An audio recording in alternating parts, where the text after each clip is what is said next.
مسخرة أمريكا كالعادة، تروح تقبض على رئيس نايم في بيته مع مراته وتعتقله وتروح بيه لأمريكا. ايه المسخرة اللي احنا فيها دي؟ ايه المسخرة دي؟ بعد كده هتدور على مين؟ الدور على ده. ايوه الدور على ده. بس ترى ده لما يحصل فيه كده ايه اللي هيحصل؟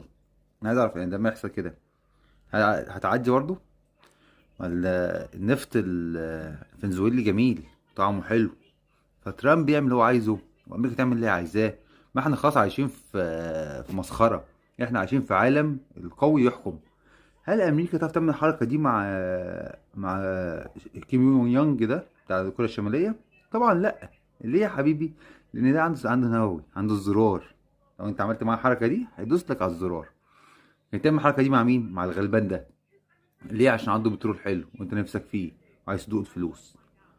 يا اخي حاجه تحرق الدم واحنا عايشين في بلطجه، واقسم بالله اللي معاه حاجه يدافع عن نفسه.